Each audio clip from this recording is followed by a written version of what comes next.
Good evening and welcome back to Night Markets. Each week I'll be giving you my perspective on what's driving markets, as well as my point of view as a family office professional. My name is Jacobus Brink, Chief Investment Officer and Head of Investment Research in South Africa for SFO. So during the course of the week, most of the major benchmarks actually ended lower, even though they recorded gains for the month. In contrast to what we saw during most of the month and the year to date, small caps actually outperformed their larger cap counterparts during the week, and we also saw value stocks outperforming growth stocks. The Nasdaq in particular sold off quite hard. It's obviously very heavily weighted towards tech stocks, and most of the sell-off was driven by Salesforce, which came out with quite poor results. So before we dig into markets, let's just see what the current situation is with the conflict in the Middle East. So on Friday, President Joe Biden actually issued a three-part proposal for a 6-week ceasefire that would be initiated, during which the Israeli Defense Force would pull back from most of the densely populated areas in Gaza.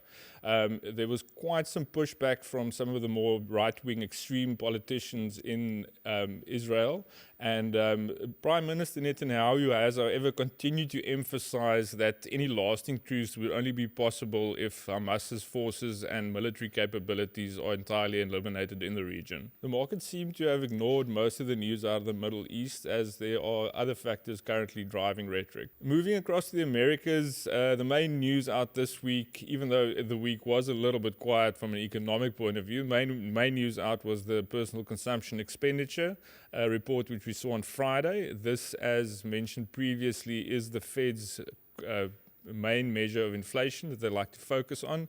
It excludes food and energy, so they see this as a slightly less volatile number. And we saw a slight increase of 0.2%. This is a bit lower from the previous 2 months, and appears to indicate that there could be a stabilization on inflation pressures after we saw the spike of 0.5% in January this year. But nevertheless, recently there's been quite a bit of attention on the supercore inflation, which is actually the PCE, excluding energy and housing. This measure, according to the Fed, provides a more nuanced view, considering the unique dynamics around housing and rental costs in the US. The picture that this measure did show was a little bit mixed. It saw an increase of 0.3%, slightly lower than March, but it was still higher than Feb. And in a recent report, the Case-Shiller index of housing prices in the major U.S. cities actually showed an increase of 7.4% for the last 12 months. And this is actually the highest level we've seen since October 2022. Another significant factor that seemed to drive sentiment during the week was the Treasury Department's auctions of the 5- and 7-year notes.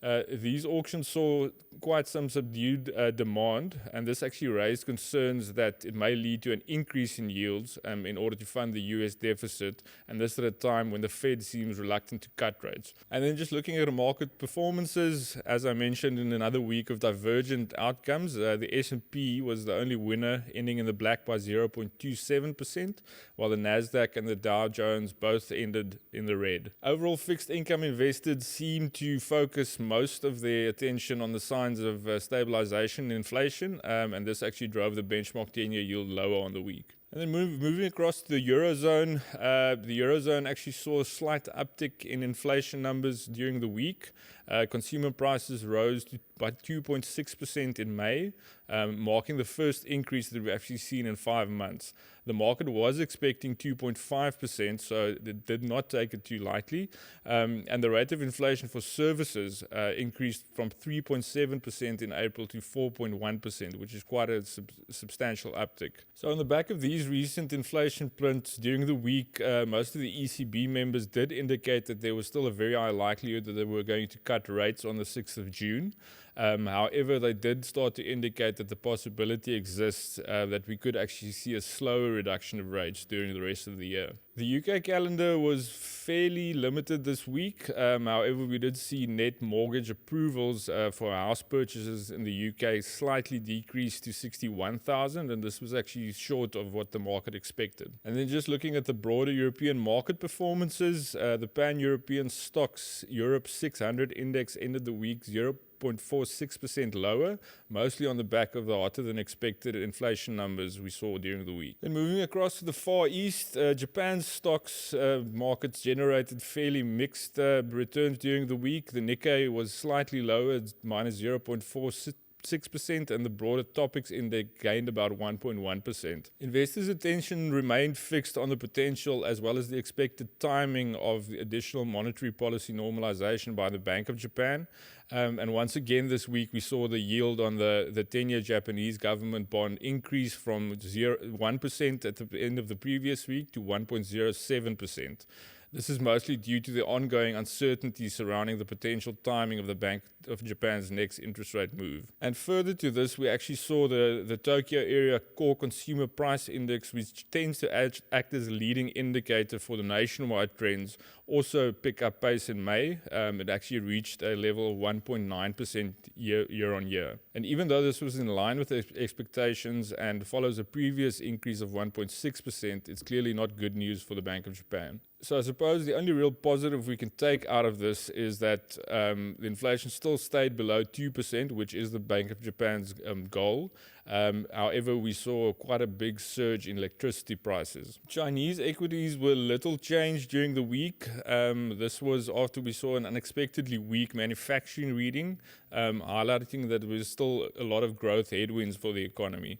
In May, the official PMI came out at 49.5. It was below consensus and actually the first indication of a contraction since February this year. And on the Chinese growth front, earlier in the week, the IMF actually revised the 2024 economic growth forecast for China to 5%, which was higher than the previous projected number we saw of 4.6%. The adjustment was a result of the Beijing's additional support measures and a stronger than anticipated first quarter expansion that we saw on the growth side. And on the monetary policy front, authorities in Shanghai have actually introduced measures to strengthen the demand for home buying in China's largest city. The relaxation of home buying regulations in Shanghai follows the implementation of a significant government stimulus package for China, and this was in order to prop up the struggling property market. And then bringing it back home in what could be a watershed moment in the political landscape in South Africa, the ruling ANC lost its majority for the first time since 1994. With the IEC confirming the election results on Sunday evening, the ANC ended up with 40.18% of the vote, followed by the DA at 21.81%, and quite surprisingly, the MK party at 14.58%. So all of the focus will now be on the coalition discussions. The ANC's selection of a coalition party in particular has the potential to have a significant impact on South Africa's trajectory going forward.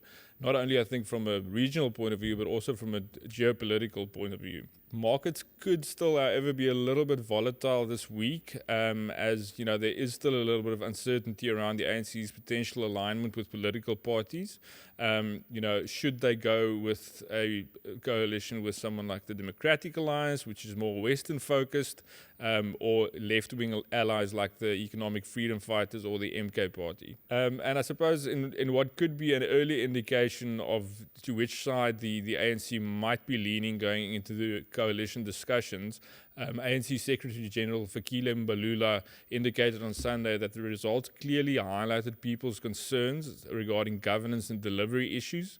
And he also said that the ANC is now actually forced to establish a government that actually represents the desires of the people. So the next 2 weeks could be interesting. There's a 2-week window to negotiate and reach a consensus before a new parliament convenes to select a president.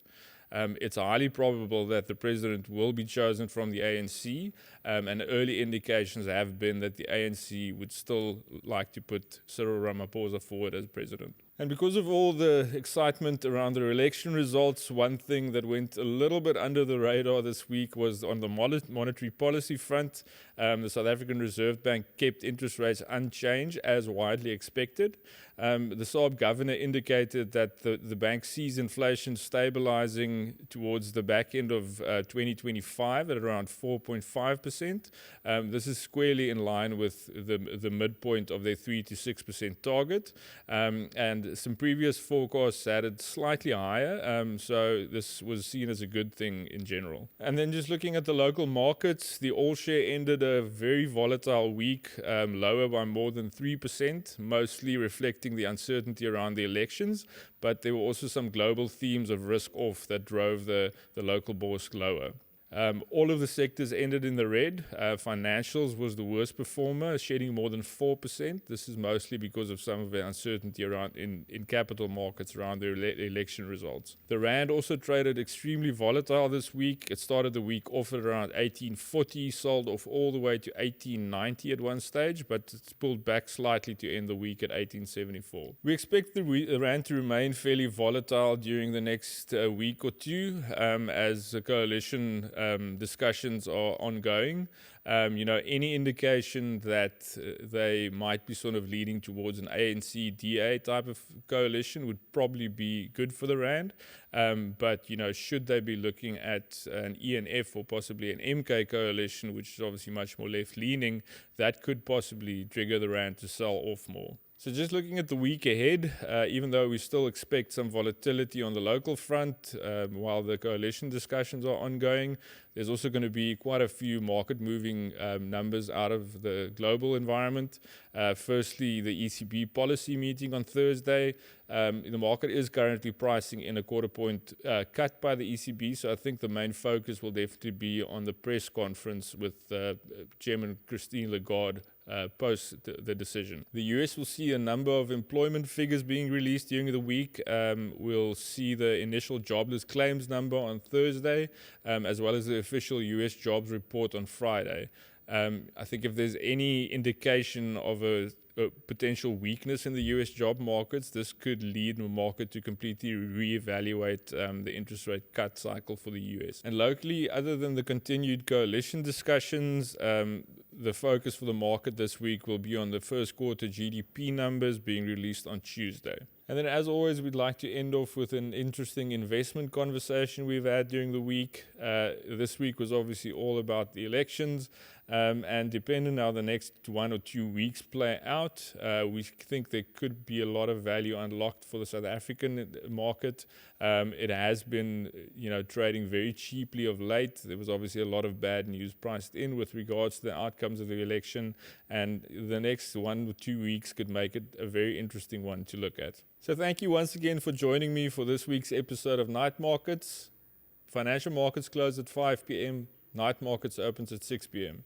Let's start the conversation.